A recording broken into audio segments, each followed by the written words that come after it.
Hello everybody and welcome to another episode of Box Office Talk. This is the show where I break down what happened at the box office, see if my predictions for the top 5 are correct, and then make predictions for next week's top 5. So let's get right on into it. Last week I predicted that number 1 would be Wonder Woman, number 2 would be Captain Underpants, number 3 would be Pirates of the Caribbean, Dead Men Tell No Tales, number 4 would be Guardians of the Galaxy Volume 2, and number 5 would be Baywatch, and I got 5 out of 5 of my predictions right. I wasn't sure if I was going to get Captain Underpants in the right spot, but apparently I did. That was pretty sweet, so let's go over the actual top 10.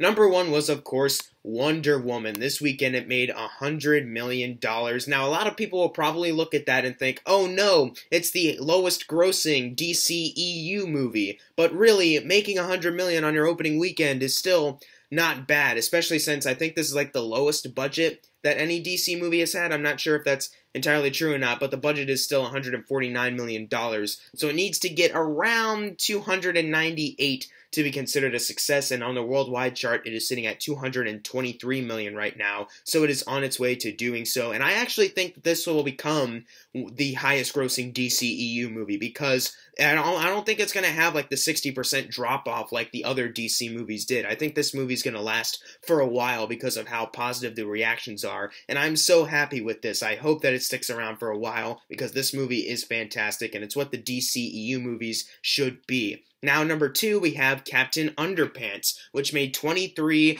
million this weekend. Now, maybe it was able to get to the number 2 spot because it is the kid-friendly film, or maybe it's because it actually has a surprisingly pretty good rating on Rotten Tomatoes. Who knows? I haven't seen the movie yet, but from what I'm hearing, it's a fine movie. So that might lead into how much money it made this weekend, but still, this is a pretty low gross for a DreamWorks movie, but it's not horrible considering the budget is only $38 million.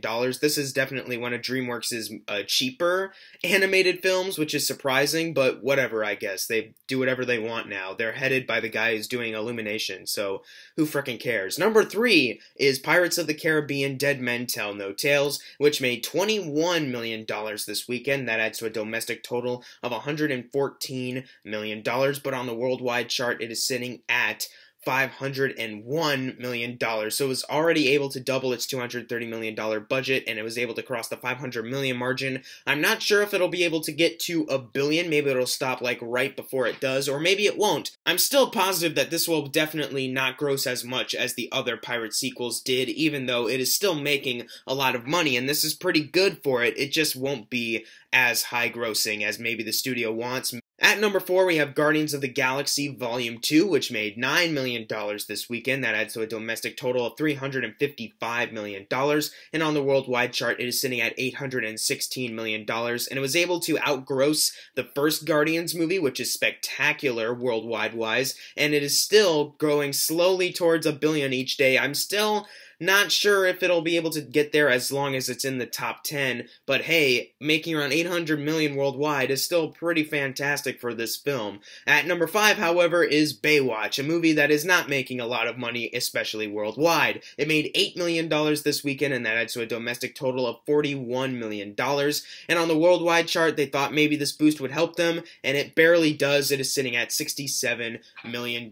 Now, its budget is still $69 million, which means the $138 million thing, in order to be considered a success, still stands, and I honestly just don't think it'll be able to get there. Like, maybe it'll stop like right around 100 or something like that, but I don't see this movie getting its budget back at all or doubling it. It's just, I think this is Dwayne Johnson's first big flop since he stopped making big flops. Number 6, we have Alien Covenant, which made $4 million this weekend, adding to a domestic total of $67 million, and on the worldwide chart, it is sitting at $168 million. Now, domestically, this is less than Prometheus, which to some might be upsetting, but for me, I'm actually kind of happy with it because I was so disappointed in Alien Covenant. I would love for them to make another movie and prove that they can actually make a great Alien film, but clearly the Alien movies just don't make money anymore, and even worldwide, if you double the budget and get 194, it is still like 26 million away from actually getting that. It needs to make a little bit more.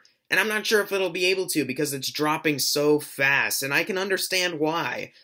At number 7, we have Everything, Everything, making $3 million this weekend, adding to a domestic total of $28 million.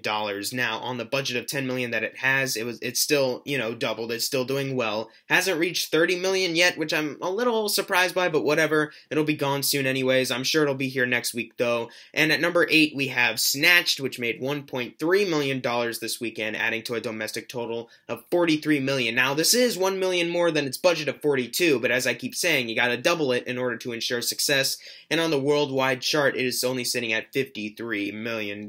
So $31 million more, they probably won't be able to get that. I think it's safe to say that this movie is a bomb. I think it's very safe to say that. Or maybe it's not, and I'm wrong. Who frickin' cares? The point is, if you'll notice, these bottom 3 movies have made, all in the $1 million range, which is all pretty sad for them, considering that all of them you can consider flops. Number 9 being Diary of a Wimpy Kid, The Long Haul, only making $1.2 million, adding to a domestic total of $17 million. Only $5 million away from its budget of $22, but it still needs to get to $44. It's not going to do so. It really won't. This movie is a complete failure. I don't know what Fox was thinking when they decided, let's make another Diary of a Wimpy Kid movie, because if you look back, each Wimpy Kid movie made less and less, and you think waiting 5 years to make another one would actually help you? No, man! And finally, number 10, King Arthur, Legend of the Sword. Seriously, Warner Brothers, why did you think a Guy Ritchie King Arthur movie would give you success? Did you see how The Man from U.N.C.L.E. turned out? But anyways, they made $1.1 million this weekend, adding to a domestic total of $37 million. Wasn't even able to get to 40 before it left the top 10. That's pretty sad. And on the worldwide chart, it is sitting at 129. It's really unfortunate to see a movie flop sometimes, especially when it's a huge movie like this. But once again, I can understand where people are coming from when they say that they don't want to see this kind of movie, because it was trash. It was trash. And finally, the fun part, the predictions for next week's top 5. I'm going to say number 1 will still be Wonder Woman. Then I'm going to say number 2 is The Mummy. I hope this isn't as big as a disappointment financially wise as Edge of Tomorrow was. But number 3, I'm going to put It Comes at Night. I think a lot of people are interested to see that. Number 4, I think, will be Captain Underpants. I don't think that has a lot of staying power, honestly. And then number 5, I think, will be Pirates of the Caribbean, Dead Men Tell No Tales. But what are your predictions for next week's top 5? Leave it in the comments below. And if you got your predictions right for this week, you're going to get a shout out right now. Unless you didn't get it right, then I'm sorry. And as always, thank you guys for watching. Make sure to subscribe. I'm Jackson Fulcher. See you guys next time.